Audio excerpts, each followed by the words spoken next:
एक बार फिर से स्वागत है आपके अपने उत्कृष्ट एकेडमी के इस ऑनलाइन प्लेटफॉर्म पर, जहां हम बहुत सारे प्रश्नों को कर रहे थे। उसी क्रम में मैं कुछ प्रश्न आपके लिए और लेकर के आया हूं। यह प्रश्न वीकली टेस्ट से हैं। हमारी उत्कृष्ट एकेडमी हर सप्ताह एक साप्ताहिक परीक्षा का आयोजन कराती है, जिसमें बहुत सारे महत्वपूर्ण प्रश्नों को बच्चों के साथ साझा किया जाता है, बच्चों को दिया जाता है उसको करने के लिए, ताकि उनका अपना लेवल पता चल सके और अपनी तैयारी को वो बेहतर तरीके से कर सके। उन्हीं प्रश्नों को आपके साथ साझा करने का निर्णय लिया गया। तो मैंने सोचा कि ये प्रश्न भी बहुत महत्वपूर्ण है, इसको भी आप तक पहुंचा दिया जाए, ताकि यदि यहाँ से भी कोई प्रश्न बनता है तो आप उन प्रश्नों को कर सके। मेरा उद्देश्य केवल एक प्रश्न को कराना नहीं होता है, मेरा उद्देश्य होता है कि उस प्रश्न के साथ जितने भी प्रश्न बन रहे हैं वो सभी आप तक पहुंच सके, उन सभी प्रश्नों को आप अच्छे से कर सके। और उसके इर्द गिर्द बनने वाले जितने भी प्रश्न होते हैं, आपने देखा भी होगा पिछली वीडियोस में, मैं उन सभी प्रश्नों को कवर करने की कोशिश करता हूँ। इसलिए यदि आप चाहते हैं कि और भी बढ़िया तरीके से प्रश्नों की व्याख्याएं आप तक पहुंचे और भी अच्छे अच्छे प्रश्न आप तक पहुंचे, तो आप चैनल को लाइक करिए, सब्सक्राइब करिए और इस चैनल को शेयर करिए। आपके कमेंट्स मुझे नई ऊर्जा देते हैं, मुझे आगे वीडियोस बनाने के लिए प्रेरणा देते हैं, अभिप्रेरित करते हैं। तो आप अपने कमेंट्स जरूर दीजिए। जब भी आप देखते हैं तो अपने बहुमूल्य सुझाव जरूर दें। यदि आपको अच्छा लगता है तो अच्छा, गलत लगता है तो गलत। और हो सकता है कि वीडियो को बनाते समय कई बार क्या होता है कि कैमरा फियर ऐसा होता है, कुछ चीजें दिमाग से स्किप हो जाती हैं। तो यदि आपको लगता है कि सर यहाँ पर ये चीज भी होनी चाहिए, यदि आपने और यहाँ पर आपने ये बताया इसकी जगह ये होना चाहिए, तो आप निश्चित रूप से बेझिझक उनको कमेंट सेक्शन में लिख दीजिए और उनको मैं चेक करके, और यदि जहां संशोधन की जितनी आवश्यकता होगी वो करके मैं आप तक जरूर पहुंचा दूंगा। तो बिल्कुल इस वीडियो को और इस पूरे चैनल को आप जितने लोगों के साथ शेयर कर सकते हैं शेयर करिए, सब्सक्राइब करिए, बेल आइकन को दबा लीजिए, ताकि कोई भी नोटिफिकेशन हो निर्बाध रूप से सबसे पहले आप तक पहुंचे और आप सबसे पहले चीजों को देख सकें, अपने बहुत सारे प्रश्नों को बेहतर तरीके से कर सके। चलिए वीडियो की ओर बढ़ते हैं, प्रश्नों को करते हैं। तो योजना आयोग के कार्य सीखने में तो हमने सीख लिया कि भाई जब दो समस्याओं का समाधान ठीक तरीके से कर लिया गया, राज्यों के गठन की समस्या को और साथ ही साथ लोकतंत्र की समस्या को जब पूरा कर लिया गया, तो बात आई कि विकास कैसे किया जाए। तो विकास करने के लिए हमारे पास दो यूनिट्स थी उस समय, राज्य की यूनिट थी और केंद्र की यूनिट थी। खैर स्थानीय यूनिट्स भी थी, स्थानीय सरकारों की व्यवस्था भी थी, लेकिन क्योंकि उसको नीति निर्देशक सिद्धांतों के अंतर्गत रखा गया था, इसीलिए उस पर इतना महत्व नहीं दिया गया, केवल राज्य को ही महत्व दिया जाता था। 1992 और 1993 में जब संशोधन हुआ 73वां और 74वां, तो राज्य पंचायती राज्यों को भी विशेष दर्जा दिया जाने लग गया, लेकिन उससे पहले तक नहीं था। अच्छा, जनता के द्वारा चुने हुए प्रतिनिधि राज्य की विधानसभाओं में बैठते, विधान परिषदों में बैठते थे, मतलब राज्य की संसद में बैठते थे, जिसे आप विधायिका कहते हैं, और केंद्र की जो संसद थी उसमें बैठते थे सांसद हमारे। तो इन लोगों ने ये निर्णय लिया कि भाई हमें यदि हमारे को लोगों को विकास करना है तो हमारे पास एक ऐसी संस्था होनी चाहिए जहां हम बैठ करके बात कर सके अच्छे से। तो समझ आएगी कि बात किस किस को करनी। तो प्रधानमंत्री जवाहरलाल नेहरू ने खुद और अपने साथ साथ राज्य के सभी सीएम्स, मुख्यमंत्री, सचिव और अन्य जो किसी भी व्यक्ति की जरूरत थी, उन सभी व्यक्तियों को इकट्ठा करके एक आयोग बनाया, जिस आयोग का नाम उन्होंने क्या रखा? योजना आयोग। विकास के लिए आयोग, जो प्लानिंग करने का काम करता है वो योजना आयोग कहलाता है। ठीक है। अच्छा, इसकी स्थापना 15 मार्च 1950 को की गई थी और इसके निम्नलिखित मुख्य कार्य थे। पहला काम क्या था? संसाधनों का विश्लेषण करना। ठीक है, कि हमारे देश में कितने संसाधन है, कहाँ कहाँ है, कैसे हैं, उन सब चीजों का विश्लेषण करना। देखिए, विश्लेषण करना बहुत जरूरी है। पहला काम ही, पहला चरण है विश्लेषण।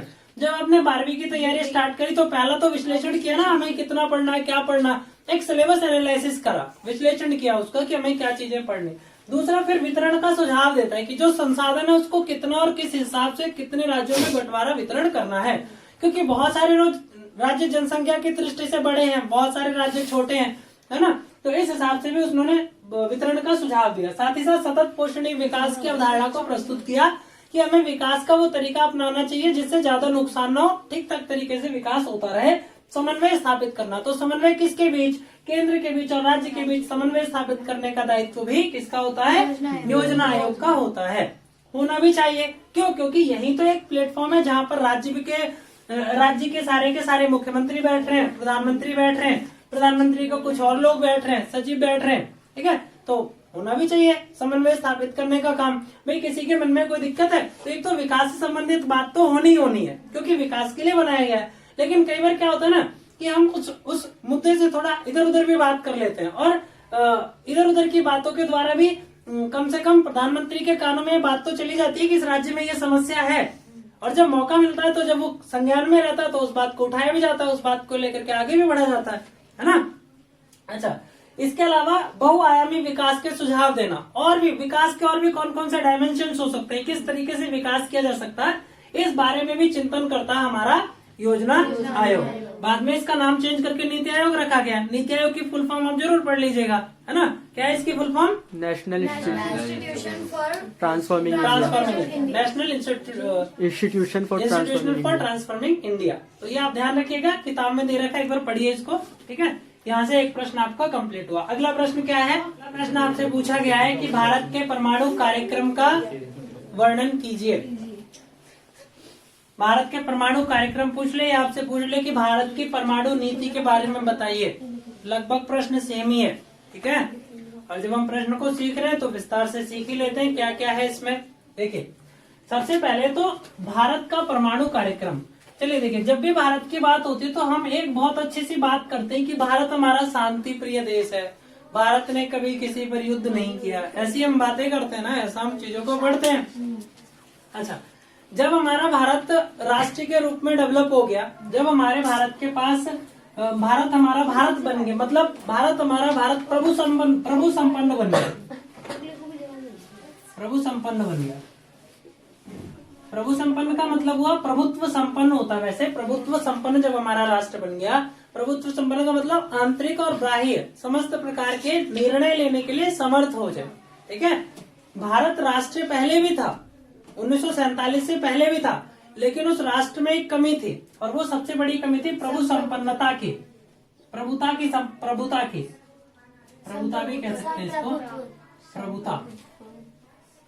प्रभुता की एक समस्या थी। मतलब जो आंतरिक और बाह्य निर्णय लेने की शक्ति थी वो हमारे हाथ में नहीं थी, बल्कि हम अंग्रेजों के अधीन थे। तो हम उन अंग्रेजों के द्वारा ही यह निर्णय लिया जाता था कि हमें किसके साथ संबंध रखने, किसके साथ संबंध नहीं रखने, इस प्रकार का निर्णय उनके साथ लिया जाता था। लेकिन 15 अगस्त 1947 को जब भारत एक संपूर्ण प्रभुत्व संपन्न राष्ट्र बना, तो संपूर्ण प्रभुत्व संपन्न राष्ट्र बनने के बाद भारत को उस अपने संपूर्ण प्रभुत्व संपन्नता को बचाए रखने के लिए सुरक्षा के लिहाजे से, भाई आपकी सुरक्षा, आपकी प्रभुत्वता, आपकी अखंडता, आपकी एकता कब रह सकती है? जब आपके पास उसको बचाने का सामर्थ्य हो, है ना।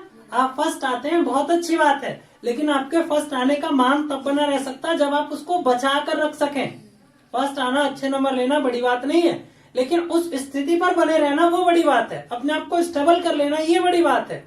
भारत ने, और भी बहुत सारे राष्ट्र थे जिन्होंने अपनी प्रभु संपन्नता पाई, बाद में खो दी। क्यों? क्योंकि उन्होंने उसके महत्व को नहीं समझा। लेकिन भारत ने जब से प्राप्त किया, आज तक उसके पास संप्रभुत्वता है और हमेशा रहेगी। भारत हमेशा संप्रभु रहेगा, क्योंकि भारत भारतीयों का देश है और हम तो वैसे भी महान लोग हैं, है ना। तो हमारे पास हमेशा प्रभु सत्ता रहेगी और रहनी भी चाहिए। तो भारत ने अपने आप को संप्रभु बनाए रखने के लिए,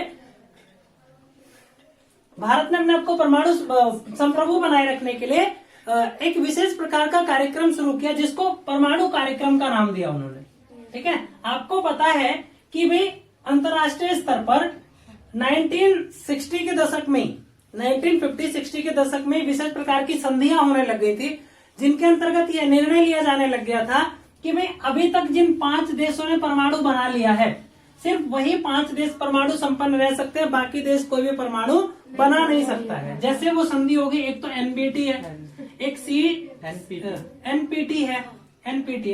एनपीटी, ठीक है, परमाणु अप्रसार संधि, और भी बहुत सारी संधियां थी जिनके द्वारा यह निर्णय ले लिया गया कि कोई भी राष्ट्र जो परमाणु नहीं बना सकता। जिन्होंने बना लिया 1960 के दशक से 60 से पहले उन्होंने बना लिया, अब नहीं बना सकता कोई भी। भारत ने इस बात का विरोध किया कि भाई क्यों नहीं बना सकता, है ना। और उस समय बहुत अच्छी बात थी, भारत का ये सौभाग्य ही था कि उस समय भारत के प्रधानमंत्री कौन थे? 50 से लेकर के 60 तक कौन थे? 64 में किसकी मृत्यु हुई थी?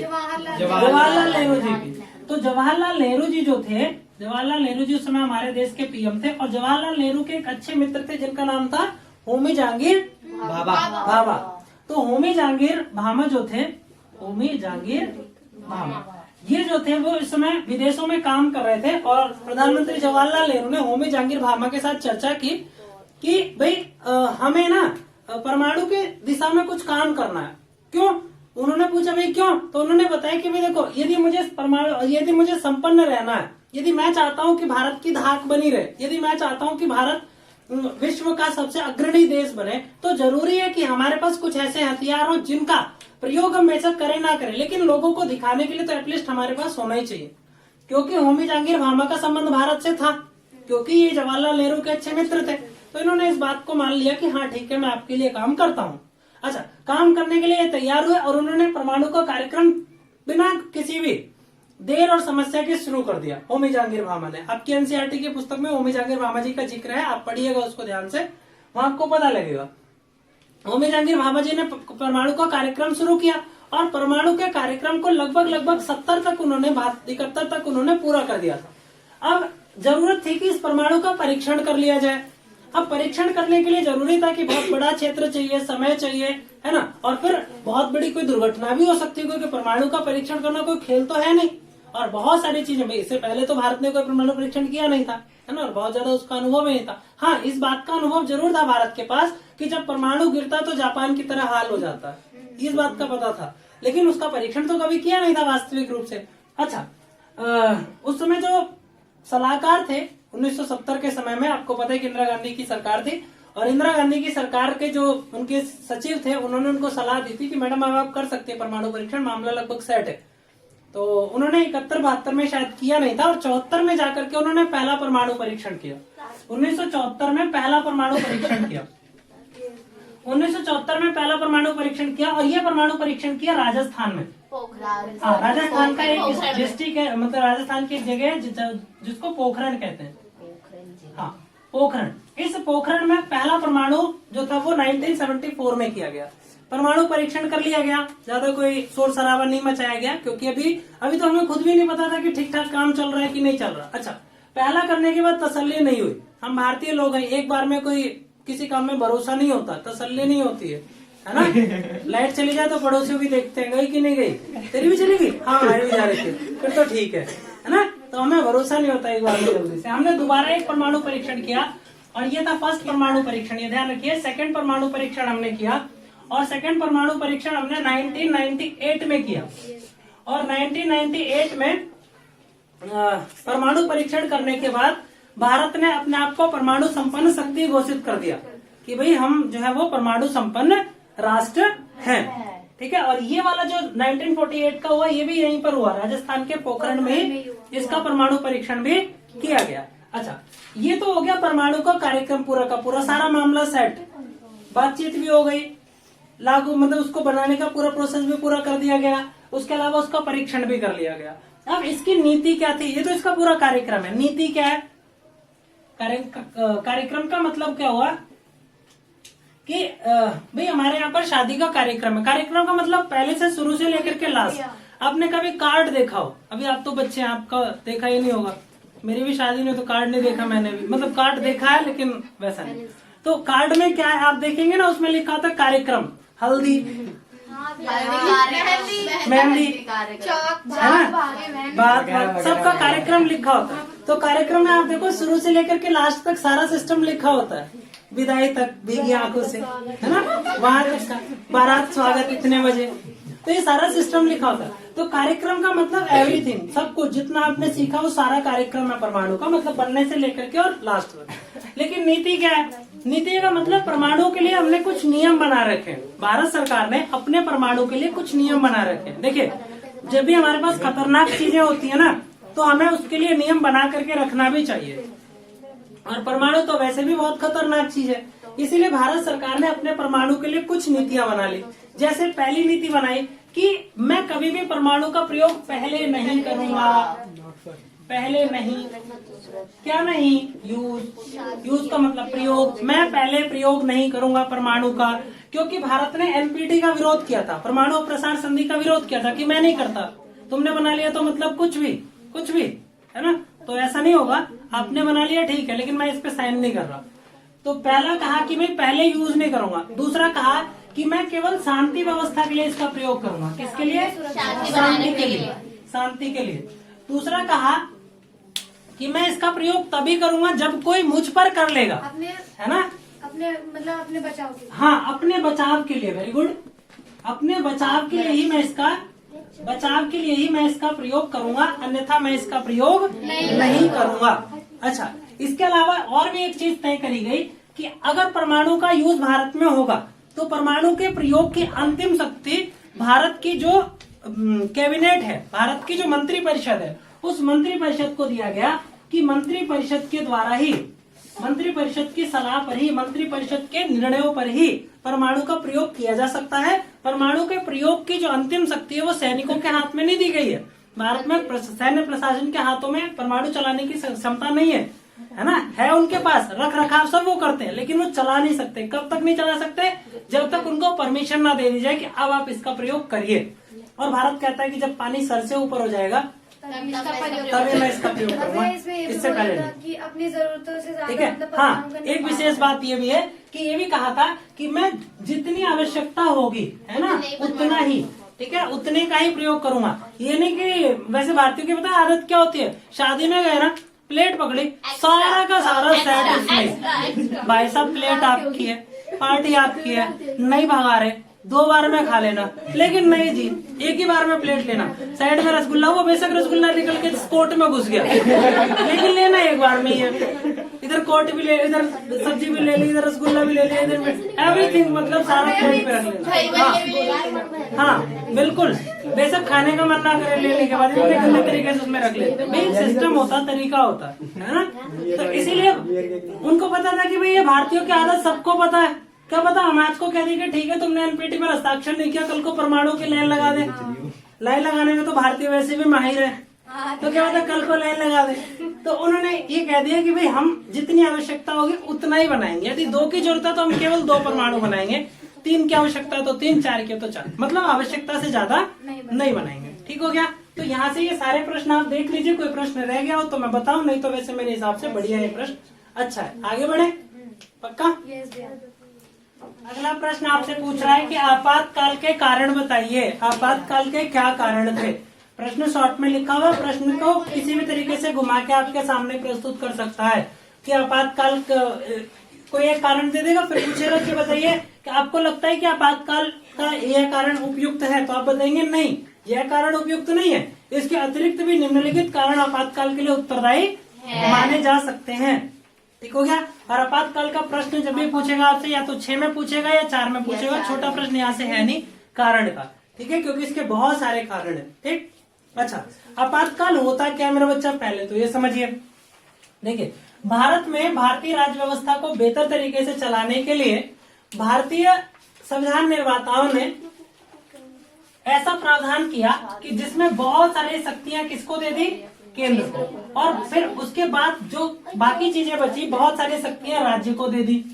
ठीक, सामान्य परिस्थितियों में संविधान निर्माताओं ने केंद्र और राज्य के बीच शक्तियों के विभाजन के लिए अलग अलग प्रावधान किए, है ना। आपको पता है कि भाई केंद्र और राज्यों में अलग अलग काम करने के लिए 7 प्रकार उसकी कई प्रकार की जो सूचियां हैं, अनुसूचियां हैं, उसमें जो 7वीं सूची है उसमें 3 प्रकार की अनुसूचियां बना करके राज्यों के कार्यों को निर्धारित कर दिया। इसके अलावा 3 प्रकार के अंग बना दिए, है ना, 3 इसकी संस्थाएं बना दी। ऐसे करके उनको चेक एंड बैलेंस अलग अलग कर दिए, चेक एंड बैलेंस का रूल लगा करके केंद्रीयकरण या विभाजन संघीय ढांचा बना करके और चीजों को मैनेज कर दिया। ठीक, शुरुआती दौर में अच्छा चीजें ठीक ठाक से चल भी रही थी, बहुत बढ़िया तरीके से चल रही थी। लेकिन आगे चल करके क्या हुआ कि भाई उन्होंने ये चीज समझी कि भाई कल को यदि राज्य बगावत पे उतर जाए, क्योंकि आपको पता है कि भारत क्या है, भारत संघ है, महासंघ नहीं है, ये ध्यान रखना। भारत राज्यों का संघ है, ठीक है, महासंघ नहीं है। महासंघ में तो अलग होने की आजादी होती है, संघ में आजादी अलग होने की आजादी नहीं होती। भारत ने 1965 में ऑफर मारा था, तो ऑफर दिया था, क्या दिया था ऑफर कि भाई आपको जुड़ना है तो आज जुड़ जाइए, आज जुड़ जाइए। बिला पत्र लेकर के जा रहे थे सबके पास कि भैया सरदार वल्लभ भाई आ जाओ, है ना। लेकिन और जिन जो उस समय जुड़ गए सो जुड़ गए, और फिर उस समय बोला था कि आना है तो आइए, जाना है तो जाइए, और उस समय जो चले गए सो चले गए, जो आ गए सो आ गए। और ये भी बात समझाई थी कि अगर एक बार भारत में तुमने कदम रख दिया तो हम आपको जाने नहीं देंगे। भारत और भारतीयों की बड़ी विशेषता है कि एक बार हम जिसके हो जाते हैं उसी के हो जाते हैं, फिर हम किसी और के होते नहीं है ना। नहीं, अब बहुत सारे ट्रेंड बदल रहा है, अब तो हम बहुतों के हो जाते हैं, लेकिन हाँ बिल्कुल। तो संघ में आने के बाद आप हट नहीं सकते, ठीक। तो उन्होंने ऐसा सोचा कि भाई अगर कल को राज्य बगावत कर भी दे तो ऐसी स्थिति में हमें संघात्मक के साथ साथ एकात्मक व्यवस्था को रखना चाहिए, जिसमें केंद्र के पास सबसे ज्यादा पावरफुल हो जाए, केंद्र सबसे ज्यादा पावरफुल हो जाए, सारी संपत्ति का मालिक केंद्र को बना करके रखिए ऑटोमेटिकली। अच्छा, इसके लिए भारतीय संविधान के कौन से भाग में इसका प्रावधान किया गया है? भाग संख्या 18, है ना। भाग संख्या 18 में इसका प्रावधान किया गया है, और भाग संख्या 18 के आर्टिकल संख्या 352, 356 और 360 तीन प्रकार के आपातकालों की व्यवस्था की गई है। क्या कहा कि 352 को मैं केंद्रीय आपातकाल कहूंगा। मतलब जब सेंट्रल लेवल पर चीजें खराब होंगी और जब सेंट्रल के द्वारा मैनेज किया जाएगा पूरे देश में, जब देशव्यापी लगाया जाएगा, उसको मैं 352 के अंतर्गत रखूंगी। और यहाँ पर जोड़ा गया कि आंतरिक गड़बड़ियों के आधार पर आप आपातकाल लगा सकते हैं। राज्यों के आपातकाल 356 में राज्यों का आपातकाल लगाया गया, जिसको आप राष्ट्रपति शासन कह सकते हैं सामान्य भाषा में। राज्य का आपातकाल होता है। सबसे पहले इसको पंजाब पर लगाया गया, ठीक है, और उसके बाद अन्य अन्य राज्यों में लगाया गया था, कई राज्यों में लगाया गया। और 360 वित्तीय आपातकाल है, वित्तीय संकट है। जब वित्तीय संकट होता तो आप आपातकाल लगा सकते हैं, तो वहां आप 360 का प्रयोग कर सकते हैं, ठीक। इंदिरा गांधी ने जो आपातकाल लगाया, यह आपातकाल 25 जून को लगाया गया, 1975 को लगाया गया, और ये लगभग 18 महीनों तक चला। दोनों प्रश्न इंपॉर्टेंट है, याद कर लीजिए, रट लीजिए, ठीक है। हाँ बिल्कुल। उसके अलावा और ये कौन से अंतर्गत लगाया गया? तो 352 आर्टिकल संख्या 352 के अंतर्गत लगाया गया, केंद्रीय आपातकाल लगाया गया, ठीक हो गया। हाँ, केंद्रीय आपातकाल लगाया गया। अच्छा, केंद्रीय आपातकाल में होता क्या मेरा बच्चा कि जितनी भी राज्य की शक्तियां होती है ना, ये सब निरस्त हो जाती है, और सारा का सारा अंतिम शक्ति किसको मिल जाती है? केंद्र को मिल जाती है, सेंट्रल गवर्नमेंट को मिल जाती है। वो अपने हिसाब से चीजों को चला सकती है, मैनेज कर सकती है, जैसा चाहे वैसा, ठीक है। मतलब ऐसे लगा लीजिए कि अगर घर में सब कुछ ठीक है तो उधर पापा भी खुश, बच्चा भी खुश, सबको भी खुश। लेकिन यदि बापू का दिमाग सटक गया तो हम सब अटक गया, और है ना, फिर तो हाँ, हाथ में जाए बटन पिताजी फिर चटक, ऐसा कुछ मामला हो जाता है। तो ऐसी स्थिति में केंद्र की वही स्थिति हो जाती है, फिर केंद्र जो चाहे वो कर सकता है, ऐसा वो कर सकता है। आगे चल करके इसको चेंज कर दिया गया। आपको पता है कि इस आपातकाल के बहुत बड़े परिणाम निकले। फिलहाल मैं कारण की चर्चा करता हूँ, एक बार इसको मिटा रहा हूँ और आगे बढ़ते हैं। इसको आपातकाल के कारण क्या थे? तो आपातकाल के कई कारण बने मेरे बच्चों। अगर मैं इनको डायग्राम, देखिए जब आप पेपर लिख रहे होंगे ना, जैसे मैं यहाँ पे व्हाइट बोर्ड पे आपके लिए डायग्राम बना रहा हूँ, आप पेपर पे बनाएंगे, ठीक है। क्या करते हैं ना लड़कियां और लड़के, पेपर के साइड की सीट बचते हैं ना, दिमाग में तो कुछ आ नहीं रहा होता, तो फिर दिमाग में कुछ नहीं आ रहा तो साइड में मेहंदी बन रही होती है, फिर वो सारे शादी की मेहंदी उधर ही बना देती है, सारी आंटियों के डिजाइन उधर याद आ जाते हैं, उधर पेपर के साइड में बन रहे होते हैं। फिर बोर्ड में भी मैंने कई बार देखा ऐसा चेक करते हुए। फिलहाल देखिए इधर आपातकाल के कई कारण थे। पहले नंबर पर जो कारण था वो था अंतरराष्ट्रीय कारण, अंतरराष्ट्रीय कारण, ठीक है, शॉर्ट में लिख देता हूं मैं, अंतरराष्ट्रीय कारण, ठीक है। पहले हम बाहर वालों को दोष देंगे ना, फिर अपना तो हम देख ही लेंगे, अपने गलती कौन मानता है, पहले बाहर वालों की मानो। अंतरराष्ट्रीय कारण। दूसरा आर्थिक कारण, ठीक है। फिर और कौन सा कारण था?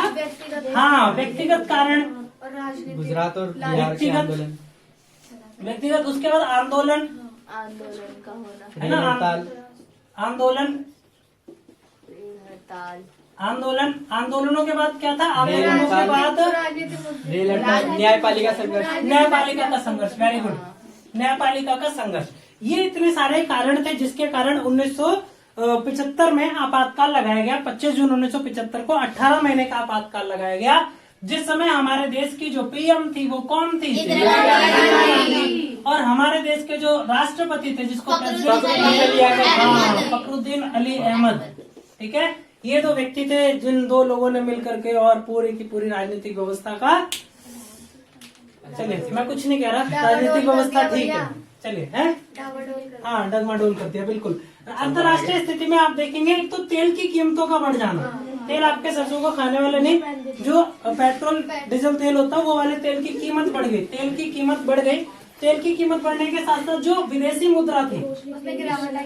हाँ विदेशी मुद्रा में गिरावट आ गई, और साथ ही साथ जो यूएसए जो था अमेरिका, इन्होंने मदद देनी अर्थात सहायता देनी जो थी वो बंद कर दी, अर्थात खत्म कर दिया। इन तीन कारणों से पूरे के पूरे देश की जो स्थिति थी वो बहुत बेहतर नहीं हो पाई, जिसके कारण आपातकाल लगाया गया। अच्छा, आर्थिक स्थिति में एक तो गरीबी बढ़ रही थी, दूसरी चीज प्रति व्यक्ति है ना, प्रति व्यक्ति आय,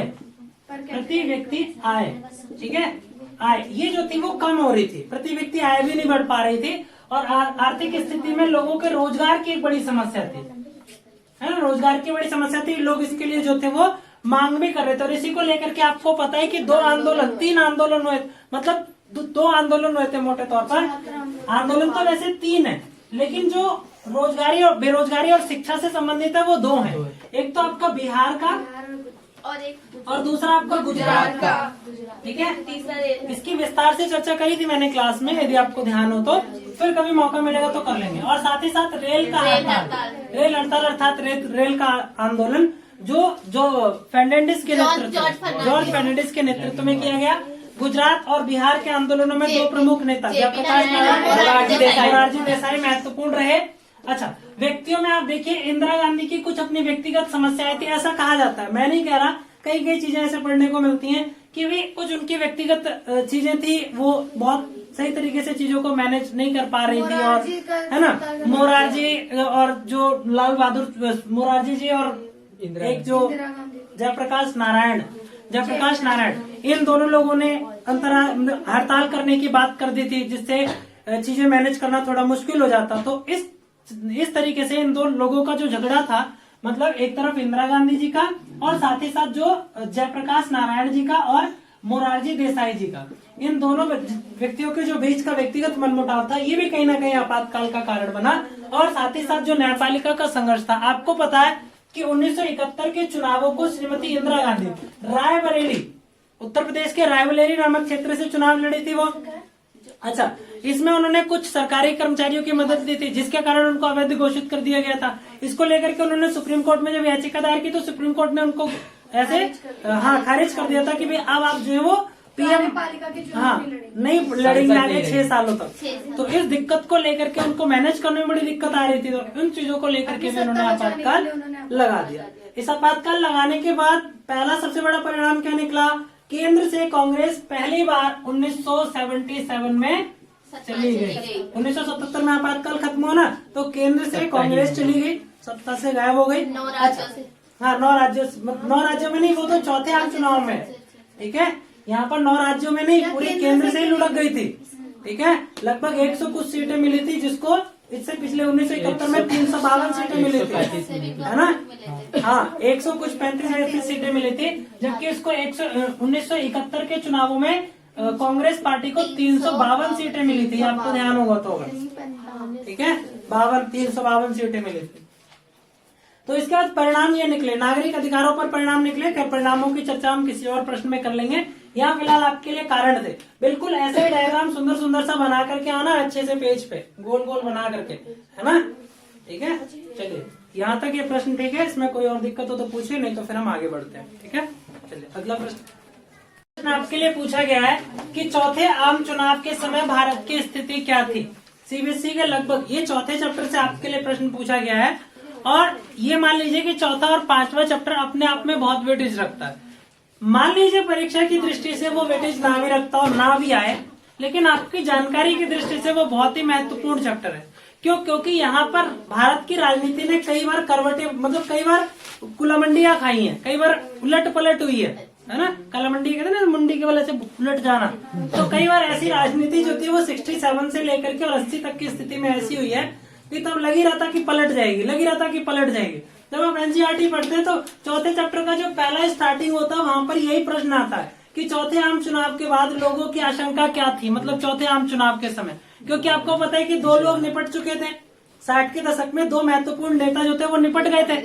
अच्छा, एक जवाहरलाल नेहरू साहब चल बसे थे 10 मई 64 को, और लाल बहादुर शास्त्री, है ना, 27 में नहीं बेटा, 27 मई 1964 को, अच्छा 10 मई बोल दिया, 27 मई 1964 को वो निपट गए। और लाल बहादुर शास्त्री भी ताशकंद समझौते के बाद, है ना, उनका भी जय श्री राम।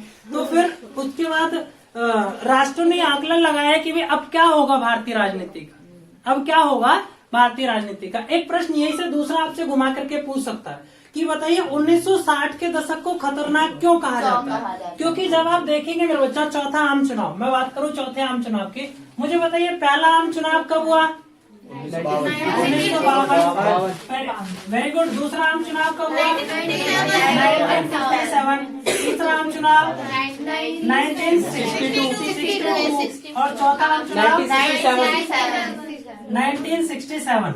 ये 4 आम चुनाव आपके हुए। देखिए 3 आम चुनावों में तो जवाहरलाल नेहरू जी ने धूमधाम से राजनीतिक पार्टियों का एकदम अपना पूरा वर्चस्व दिखाया, एकदम जहाँ चलते थे वहाँ पार्टी जीत जाती। लेकिन ये चौथा टाइम ऐसा था मेरे बच्चा जब हमारे पास जवाहरलाल नेहरू जी नहीं थे।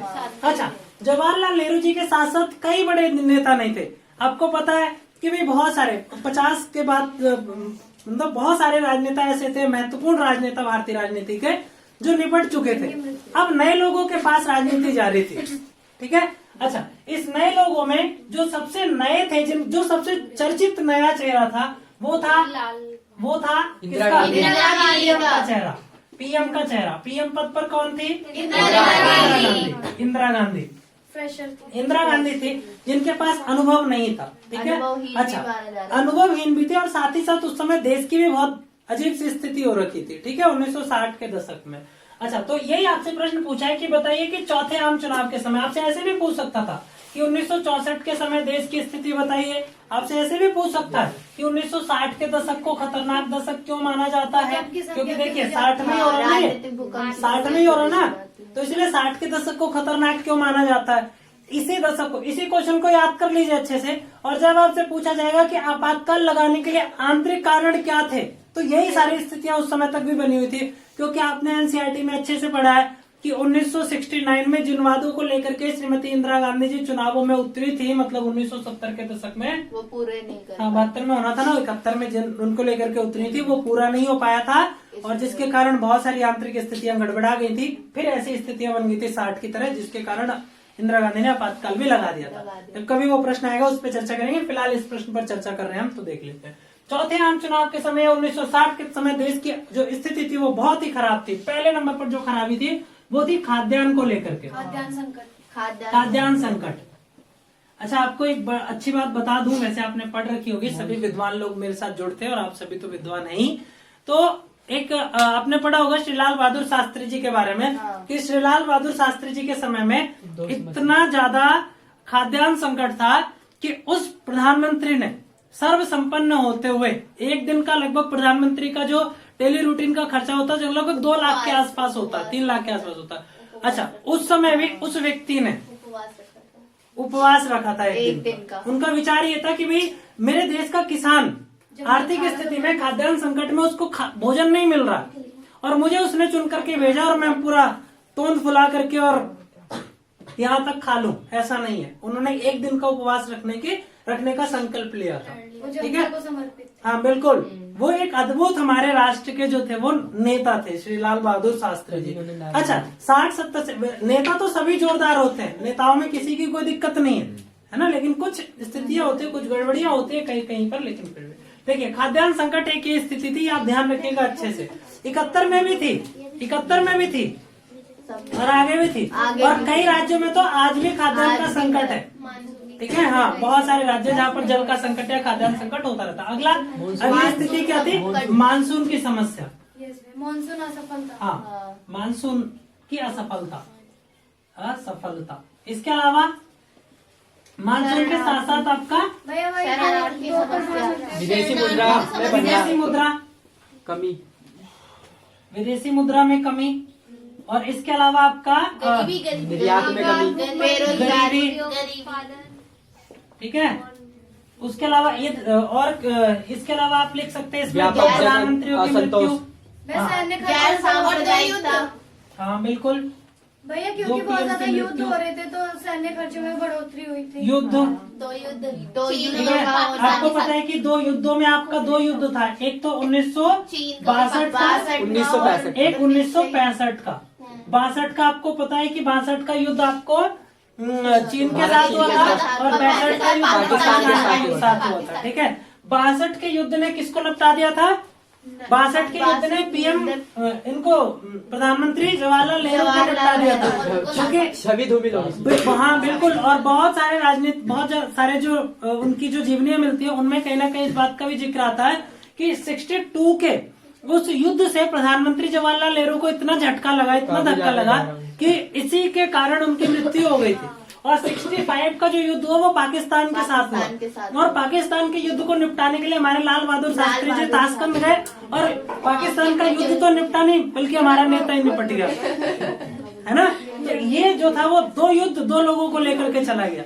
अच्छा, युद्ध बहुत सारी चीजों को लेकर के चला जाता है, इसलिए युद्ध कभी करना नहीं चाहिए, आपस में भी नहीं करना चाहिए, ठीक है। 2 लोग जब आपस में भी युद्ध करते हैं, 2 सहेलियां या 2 सहेले आपस में युद्ध करते हैं, 2 लड़के युद्ध करते हैं आपस में, तो गड़बड़ियां हो जाती है, दिक्कत हो जाती है, जो लाभ मिलना होता है वो नहीं मिल पाता है। लड़ना नहीं है ना, कलह मा करू, कलह मत करिए, ठीक हो गया। ये इतने सारे, अच्छा सैन्य खर्च भी है, और भी बहुत सारे कारण है, लेकिन ये मुख्य कारण है, ठीक है। हाँ बिल्कुल। अच्छा, उसके अलावा 1960 के दशक की बात करूं तो भाई कांग्रेस का विभाजन भी हुआ 60 के दशक में, आपको पता है 69 में कांग्रेस आर, कांग्रेस ओ और कांग्रेस आर 2 भागों में बट गई, है ना। इन सभी कारणों से 1960 के दशक को एक खतरनाक दशक की संज्ञा दी जाती है। यह चौथे आम चुनाव के समय भारत की स्थिति ये थी। 5वां पूछ लो तो भी आप ये लिख दीजिएगा, ठीक है, लेकिन ये ध्यान रखना कि ये दोनों चीजें नहीं आएंगी फिर यहाँ पर, वहाँ पर फिर 71 का युद्ध आएगा, है ना, बांग्लादेश वाला युद्ध जो हुआ था भारत पाक पर वो आएगा, ठीक है। बाकी स्थितियां आप लगभग सेम लिख सकते हैं, ठीक है, पक्का। अगले प्रश्न की ओर चले, ठीक है, चलिए अगला प्रश्न है आपके लिए कि गठबंधन सरकार क्या है, ठीक है। 9वें चैप्टर से ये प्रश्न आपके लिए पूछा गया है कि गठबंधन सरकार क्या है। आप जब प्रश्न 9वां चैप्टर पढ़ेंगे तो आपने सबसे पहले नंबर पर एक क्वेश्चन पढ़ा होगा, या जिसने भी आपको पढ़ाया होगा वो ये जरूर बताया होगा कि 1990 के दशक में भारतीय राजनीति ने फिर बहुत सारे परिवर्तन दिखाए, बहुत सारे परिवर्तन हुए भारतीय राजनीति में, जिनमें 5 बड़े परिवर्तन थे। जिनमें से पहला परिवर्तन तो कांग्रेस का सत्ता से चले जाना है, दूसरा परिवर्तन है गठबंधन के युग का प्रारंभ, ठीक है। उसके अलावा गोधरा कांड, मंडल का जो मुद्दा था, मंडल आयोग आया वाला, और मस्जिद का मुद्दा, ठीक है, बाबरी मस्जिद वाला मुद्दा, ये सारे के सारे 1990 में परिवर्तन हुए। फिलहाल आपसे प्रश्न पूछा कि गठबंधन सरकार क्या है, छोटा सा प्रश्न है। तो गठबंधन सरकार क्या होती है, पहले तो आप समझिए कि सरकार क्या होती है। अगर आपको सरकार पता चल गई ना तो आप गठबंधन तो वैसे ही कर लेंगे, ठीक है, गठबंधन तो आप वैसे ही बता देंगे। सरकार क्या होती है, सरकार व्यक्तियों का वह, सरकार एक अमूर्त संकल्पना है, ध्यान रखना है। आप सरकार नहीं देख सकते, व्यक्ति देख सकते हो, ठीक है, वो व्यक्तियों का समूह ही सरकार कहलाता है वास्तव में। तो सरकार ऐसे व्यक्तियों का समूह होता है, जो ऐसे राजनीतिक दलों का समूह होता है जो सत्ता को प्राप्त करता है और सत्ता को संचालित करता है, प्रशासन को संचालित करने का प्रयत्न करता है, देश की राजनीति को आगे बढ़ाने की कोशिश करता है, वो क्या कहलाता है, वो सरकार कहलाती है। व्यक्तियों का एक समूह है मोटे तौर पर, जो देश को चलाने का काम करता है। जैसे आप कभी सुनते हैं कि मोदी सरकार या कांग्रेस की सरकार या इसकी सरकार उसकी सरकार, तो जो भी आप सरकार सुनते हैं तो वो क्या सरकार, वास्तव में उन व्यक्तियों का समूह है। जैसे केजरीवाल जी की सरकार है तो केजरीवाल जी का एक पूरा समूह है उनके व्यक्तियों का, जिसके द्वारा वो दिल्ली की राजनीतिक व्यवस्था को, प्रशासनिक सामाजिक अन्य व्यवस्था को आगे बढ़ाने की कोशिश करते हैं। अच्छा, अब ये सत्ता प्राप्त कैसे होती है मेरे बच्चों, तो ये सत्ता प्राप्त होती है चुनावों के द्वारा। क्योंकि आपको पता है कि भारत लोकतांत्रिक देश, और किसी भी लोकतांत्रिक देश में सत्ता प्राप्त करने का केवल एक माध्यम है और वो है चुनाव, ठीक है। दूसरा तरीका भी है नौकरी, जिससे आप सत्ता प्राप्त कर सकते हैं। आप में से बहुत सारे लोग आगे चल करके परीक्षाएं देंगे और फिर सत्ता को प्राप्त करेंगे, लेकिन हम राजनीतिक अगर हम दृष्टि से देखें तो केवल चुनाव ही एक तरीका है जिसके द्वारा सत्ता प्राप्त की जा सकती है। तो चुनाव के द्वारा सत्ता प्राप्त की जाती है। और इस चुनाव में, चुनाव के लिए चुनाव मतलब सत्ता प्राप्त करने के लिए चुनाव होंगे। अच्छा, इस चुनाव में राजनीतिक दल होंगे, राजनीतिक दल होंगे। जब ये राजनीतिक दल चुनावी रणनीति में, चुनावी पृष्ठभूमि पर उतरते हैं, तो जनता इनको वोट करती है। जनता का मतलब ये जो छोटे छोटे टुकटुक है, टुकटुक वोट करते हैं इनको। तो इन टुकटुकों के वोटों की बाद में काउंटिंग होती है, इनके आधार पर निर्णय लिया जाता है कि भाई एक निर्धारित तय सीटें होती हैं कि इस सीटों को जो राजनीतिक पार्टी इन सीटों को इतनी सीटें कम से कम प्राप्त करेगी वो सरकार बना पाएगी, बहुमत प्राप्त करेगी वो सरकार बना पाएगी। अच्छा, जब जितने सीटों की आवश्यकता है सरकार बनाने के लिए उतनी सीटें नहीं मिलती हैं। मान लीजिए कि 100 सीटों पर वोटिंग हुई, 100 सीटों पर से चुनाव आयोग ने नियुक्ति किया कि भाई कम से कम 52 सीटें लाने वाले को राजनीति में न हम सरकार बनाने का ऑप्शन देंगे, सरकार बना सकता हो जिसकी 52 सीटें हैं। अच्छा, चुनाव हुए और एक पार्टी को, मान लीजिए ए और बी पार्टी ने चुनाव लड़ा, ए पार्टी को सीटें मिली और सी पार्टी भी है। ए पार्टी को सीटें मिली 45, बी पार्टी को मिली 10, ठीक है, और सी पार्टी को सीटें मिली 4 या 5 जो भी आप ले लीजिए। अब इसमें से देखिए सरकार बनाने का ऑप्शन किसको दिया जाना चाहिए? जाहिर सी बात है जिसके पास ज्यादा वोट है, 45 वोट वाले को, ठीक है। अच्छा, 45 वोट वाले को दिया, लेकिन जरूरत कितने की है? 52 की है। कितने? 52 नहीं बनाई जा सकती। अब स्थिति क्या है? या तो दोबारा चुनाव हो, भाई नहीं निकला परिणाम तो दोबारा चुनाव कराइए। अच्छा, क्योंकि चुनाव करना कोई आम खेल तो है नहीं, है ना, कोई आम खेल तो है नहीं। चुनाव करने के लिए एक लंबी प्रक्रिया का पालन किया जाता है जिसमें बहुत सारा धन व्यय होता है, समय व्यय होता है और बहुत सारी चीजें व्यय होती हैं, खर्चा होता है उसका लंबा, अच्छा खासा लंबा चौड़ा खर्च होता है ना। तो चुनाव कराना तो इतनी बड़ी बुद्धिमानी की बात इतनी जल्दी होती नहीं, क्योंकि कभी हमने चुनाव प्रक्रिया को निकाला है, चुनाव प्रक्रिया से बाहर निकले। अच्छा, अगर नहीं होता तो चुनाव कराए जाए, चुनाव कराए जाते भी हैं, ठीक है, लेकिन फिर भी इसका एक सरल सा तरीका क्या है कि ये पार्टी अन्य पार्टियों के साथ बात कर ले। ए जो ग्रुप है वो बी से और सी से बात कर ले कि देख भाई मुझे ना कुछ सीटों की आवश्यकता है, यदि तू मेरे साथ मिल करके सरकार बना लेता है तो मैं क्या करूंगा कि तेरे कुछ लोगों, क्योंकि हर चीज की कीमत देनी पड़ती है राजनीति में, तो मैं तेरे को कुछ व्यक्तियों को मंत्री बना दूंगा या कुछ और पद दे दूंगा या कुछ भी, तो आप मेरे साथ मिल जाओ और हम लोग मिल करके काम करते हैं। चलिए, मान लीजिए बी राजी हो गया, तो अगर ए बनाता तो वो निष्पक्ष रूप से मतलब पूर्ण सत्ता में प्राप्त करता, और बी के साथ मिल करके उसने बनाया तो क्या हो गया? ये गठबंधन की सरकार हो गई। ए प्लस बी की सरकार बनी और यहाँ से 45 वोट ये और 10 वोट ये, टोटल 55 वोट हो गए। अब तो धूमधाम से बनाई जा सकती है। तो इसी वाली सरकार को क्या कहते हैं? गठबंधन की सरकार। इसी को गठबंधन की सरकार कहते हैं। जब 2 या 2 से अधिक पार्टियां जो है वो एक साथ मिल करके चुनाव सरकार बनाती है तो उसको हम गठबंधन की सरकार कहते हैं। अच्छा, अब प्रश्न आता है कि भैया गठबंधन की सरकार मतलब इससे लाभ क्या होता है? भाई ये इसके साथ जुड़ गया, ये इसके साथ जुड़ गया, तो लाभ क्या हुआ? पहला लाभ क्या हुआ मेरे बच्चा कि पहला लाभ तो ये हो गया कि भाई इन दोनों के जो मत है ना, विचार है, वो आपस में एक साथ मिल करके आगे बढ़ेंगे। 1 से भला 2, 2 से भला 3, 3 से भला 4, 4 से भला 40, है ना, तो है ना, तो एक से ज्यादा अच्छा, तो बहुत सारे लोग। दूसरा भाई ये जो है वो एक अपनी एक विशिष्ट विचारधारा के साथ चल रहा, इसके साथ दूसरी विचारधारा को मौका मिला। बहुत सारे क्षेत्रों को जो लगभग इससे अछूते रह गए थे, उन सभी क्षेत्रों की बातों को समझने का मौका मिल गया, एक साथ चल दिए, है ना। अच्छा, अब दिक्कत क्या आती है? तो इसके लाभ हो गए, नुकसान क्या है इससे? भाई प्रधानमंत्री कभी भी पूर्ण ताकतवर में हो नहीं पाता है। आपके उसमें एक कार्टून दे रखा है, एक व्यक्ति बीच में उसको कठपुतली से लटकाया जा रहा है, बीच में वास्तव में पीएम है ना, और लास्ट में इधर उधर गठबंधन की सरकारें हैं। इसका युग भारतीय राजनीति में 89 के बाद से प्रारंभ हुआ माना जाता है। 89 में पहली बार केंद्र में गठबंधन की सरकार बनी। 89 से पहले तक पूर्ण रूप से कांग्रेस सत्ता में होती थी। एक चीज और ध्यान रखनी है, 1967 में भी गठबंधन की सरकार बनी थी। कांग्रेस ने डीएमके के साथ मिलकर के सरकार बनाई थी, लेकिन कुछ ही दिनों में इंदिरा गांधी ने उसको निरस्त कर दिया था और फिर अलग से सत्ता में आई थी, बिल्कुल पूर्ण बहुमत के साथ 1971 में, है ना। तो उसमें आपको ध्यान रखनी, 67 का मतलब है कि 69 में बनी थी सरकार उनकी। 69 में जब कांग्रेस ओ और आर विभाजित हो गई थी, तो कांग्रेस जो आर थी उसके पास सीटों की कमी थी, जिसकी पूर्ति के लिए डीएमके के साथ पार्टी बनाई गई थी, है ना। जो सी अन्नादुरई की पार्टी थी ना, सी अन्नादुरई की पार्टी, बिल्कुल ठीक हो गया। तो इससे हमेशा नुकसान एक सबसे बड़ा क्या होता है कि भाई उसको उसकी स्थिति कमजोर रहती है, हमेशा कोई निर्णय खुल करके नहीं ले पाता है, ठीक है। कोई निर्णय खुल करके नहीं ले पाता, ये भी एक बड़ी समस्या रहती है। और भी बहुत सारी समस्याएं हैं, उसकी चर्चा हम किसी और वीडियो में करेंगे। तब तक आप स्वस्थ रहिए, मस्त रहिए, अपना ध्यान रखिए और इस वीडियो को ज्यादा से ज्यादा लोगों तक शेयर करिए।